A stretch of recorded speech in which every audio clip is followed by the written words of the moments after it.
Magandang hapon mga ka-happy hour. Narito ang mga balita para sa MBC TV Network News Update 5 PM edition. TikTok Google Meta, nangakong aalisin ang direhistradong social media accounts ng mga kandidato. Yan ang MBC TV Network News ni Nicole Lopez Poyawan. Muling nanawagan ang Commission on Elections sa mga kandidato na irehistro ang kanilang social media accounts. Ginawa ni COMELEC Chairman George Garcia ang pahayag upang mamonitor nila ang online activities ng mga kandidato, maging ang kanilang political advertisements bago ang 2025 midterm elections.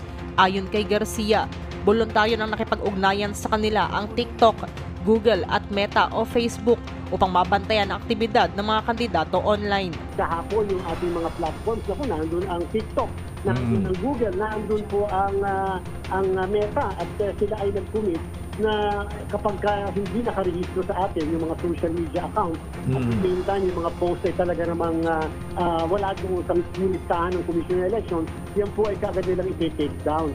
Ang yun po ang kagandahan, at ito ay para sa mga kandidato, yung pagpaparehistro ng kanilang social media accounts hanggang December 13. So pagka hindi nakarehistro, abay pwedeng paghinalaan yan, na yan ay pangangampanya and yan ay political advertisement, and therefore, doon ang makakapigil sa mga platform na tanggalin po iyan. Dagdag pa ng COMELEC Chairman, wala silang sapat na resources upang bantayan ang lahat ng nasa 44,000 kandidato.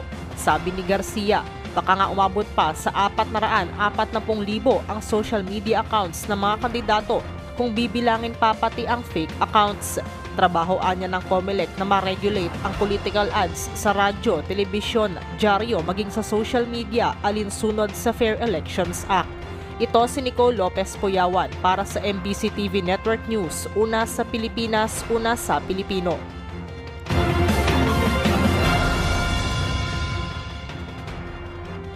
Sa iba pang balita, pagkumpuni sa mga power lines na nasira ng Bagyong Christine, tatapusin na ngayong maghapon ng Meralco.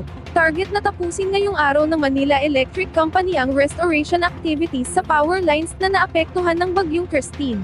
Ayon kay Meralco Vice President at Head ng Corporate Communications Joe Zaldariaga, hanggang kaninang umaga, nasa 6,000 customers na lang ang apektado ng service interruptions. Mas mababa na aniya ito ng 1% sa kabuuang bilang ng customer ng Meralco. Karamihan sa mga natirang apektado ay mula sa bahagi ng Cavite at Laguna. Sabi pa ni Zaldariaga, naibalik na ng Meralco ang supply ng kuryente sa maraming lugar na naapektuhan ng nagdaang bagyo. Tiniyak din ito ang kahandaan ng Meralco sa pagpasok ng bagong Bagyong Leon.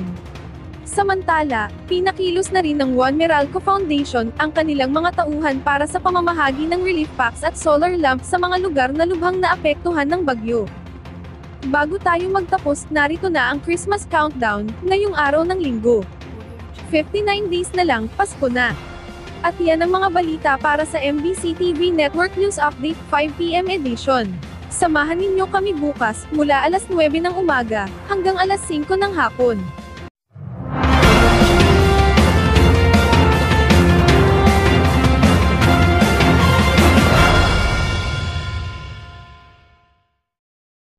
Mga ka-happy hour, kung gusto mong manood ang mga balita sa MBC TV Network News Update, mag-subscribe sa aming YouTube channel, i-like ang aming Facebook page, at i-follow sa aming TikTok account.